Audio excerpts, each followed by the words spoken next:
परमेश्वर का हम धन्यवाद करते हैं सभी मसीह भाई बहनों को। जय मसीह की। मेरे प्यारों, आइए प्रभु का वचन सुने और अपने जीवन में जो भी दुख परेशानियां है प्रभु के हाथ में सौंप दे। आ जाने प्रभु की दया हो और आप वचन सुनते सुनते भले चंगे हो जाए। तो जो लोग नए कृपया इस चैनल को सब्सक्राइब कर दिए। तो मेरे प्यारों, मैं आज का वचन लाया हूँ दूसरा भाग, पाप में मृतक और मसीह में जीवन। उसके भाग को मैं आगे बढ़ाते हुए अब मैं वचन को पढ़ता हूं, आप उसे ध्यान से सुने। प्रभु आपको आशीष देंगे। यदि हम उसकी मृत्यु की समानता में उसके साथ जुट गए हैं तो निश्चय है उसके जी उठने की समानता में भी जुट जाएंगे। हालेलुया। जैसे हम प्रभु मरा वैसे हम सब भी मर गए। किस में? पाप में। याद रखिए, प्रभु पाप में नहीं मरा था, उसने पाप नहीं किया था, परंतु जैसे प्रभु मरा उसकी समानता में हम सब भी मरे, और जैसे प्रभु जी उठा उसकी समानता में हम सब भी जी जाएंगे और उसके साथ जुटेंगे। ऐसा ना हो कि हम जीने के बाद बिखर जाएं। जुटने का मतलब एकत्र रहें, एक साथ रहें। ऐसा नहीं कि हम प्रभु यीशु मसीह को अपना लिए और कलीसिया छोड़कर अपने घर पर प्रार्थना करने लगे और प्रभु के वचनों पर न चलकर बल्कि अपने इस संसारिक जीवन में जुट गए। तो उस बात के लिए प्रभु कह रहे हैं कि जैसे प्रभु जुट गया जी कर प्रभु की महिमा करता हुआ, वैसे हम सब भी एकजुट रहें, जुटे रहें और उसकी सेवा में आगे बढ़े। हालेलुया। मेरे प्यारे, प्रभु ने आपको चुना है, आपने प्रभु को नहीं चुना है। तो प्रभु आपको अपने वचनों के द्वारा आपको ले चलेगा, आपको बनाएगा, हर तरह से संभालेगा।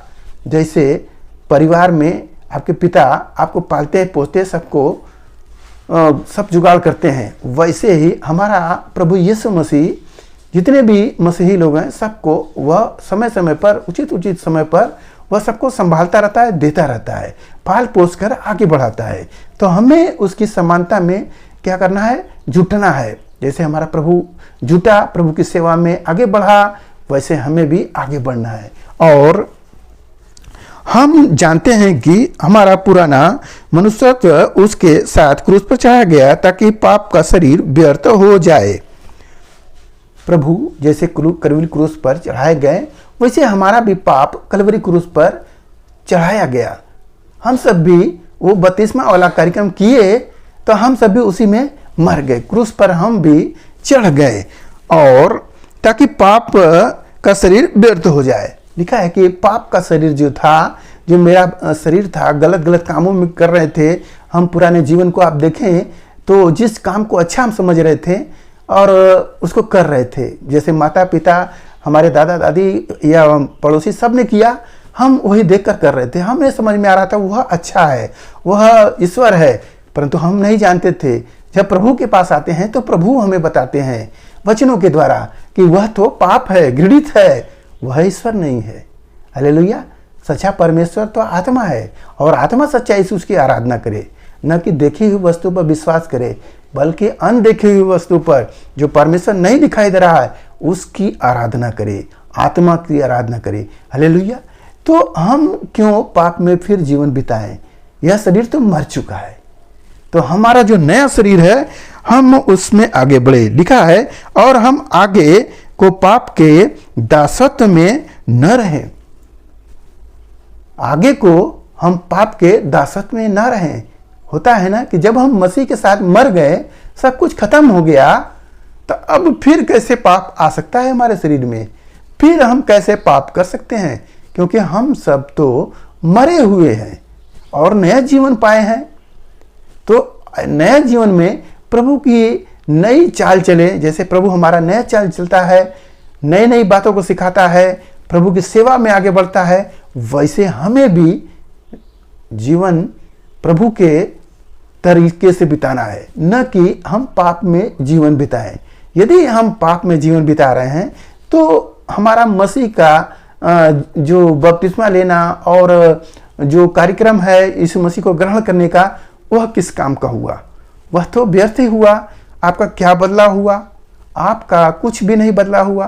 तो इसलिए हमारा शरीर जो था अब वो नहीं है। वो पाप वाला शरीर नहीं है कि हम फिर से पाप करें। अब हम मर चुके हैं। हालेलुया। और क्योंकि जो मर गया वह पाप से छूटकर धर्मी ठहरा है। हालेलुया। जो व्यक्ति मर चुका है, अब मर गए हम पाप में, बपतिस्मा लेकर हम डूबे, और जब हम निकलते हैं तब हम धर्मी हो गए, क्योंकि हम प्रभु यीशु मसीह के नाम से जीवन पा रहे हैं। तो यीशु मसीह का नाम जब हो गया तो अब हमारा जीवन पुराना नहीं रहा। अब हम क्या हो गए? धर्मी हो गए। तो धर्म के अनुसार हम काम करेंगे, प्रभु की सेवा करेंगे, आगे बढ़ेंगे, कोई पाप नहीं करेंगे, सबके साथ सच्चाई ईमानदारी से रहेंगे, प्रेम का व्यवहार करेंगे। हालेलुया। वचन के अनुसार हम अपने जीवन को बिताएंगे। धर्म यही कहता है कि मसीह के साथ जैसे तुम मरे और फिर जैसे मसीह जिया है, तो तुम भी धार्मिकता में जी जाओ और आगे को फिर पाप ना करो। हालेलुया। और इसलिए यदि हम मसीह के साथ मर गए तो हमारा विश्वास यह है कि उसके साथ जिएंगे भी। हालेलुया। जैसे मर गए तो वैसे मसीह के साथ जिएंगे भी। अब पहले बपतिस्मा हुआ, जो पहले वाला पाप था मेरा, उसमें हम सब मर गए, बपतिस्मा लिए मर गए, फिर हम जी उठे। अब जी उठने के बाद अब हम धर्मी हो चुके हैं, अब धर्म का काम करेंगे। तो यहाँ पर वचन बोला जा रहा है कि मरेंगे जैसे, फिर हमें प्रभु जिएगा। यह विश्वास है कि मसीह हमें फिर जिलाएगा। हालेलुया। तो इस विश्वास के साथ हम चलते हैं और आगे बढ़ते हैं, क्योंकि हर एक मनुष्य मरता है इस धरती पर। धन्यवाद हो प्रभु यीशु मसीह का, जो वो मर कर जीवित हुए।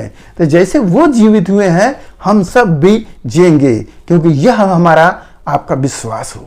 हालेलुया। तो मेरे प्यारों, आज के इस वचन से आपको पता हो गया कि यह दूसरा भाग था, पाप में मृतक और मसीह में जीवन। तो आज का कार्यक्रम यहीं तक। कल का भाग मैं फिर लेकर आऊंगा, उसे आप सुने। प्रभु आपको आशीष देंगे। आइए अपने हम प्रार्थना करें। महान परमेश्वर, हम आपका धन्यवाद करते हैं इस मसीह आज के दिन। प्रभु जो है वचन मिला, जितने सुने प्रभु उन्हें आशीष मिले, उनके घर परिवार में सुख शांति बनी रहे, सभी लोग भले चंगे रहे। मेरा राजा, आज का कार्यक्रम उनके हृदय के पट्टियों पर लिखे जाए, ताकि वह पाप में न जीवन बिताने पाए। मेरे प्रभु, आपका दया अनुग्रह प्रेम उसी भाई के जीवन में होती रहे। धन्यवाद करते हो, प्रार्थना यीशु मसीह के नाम में, आमीन।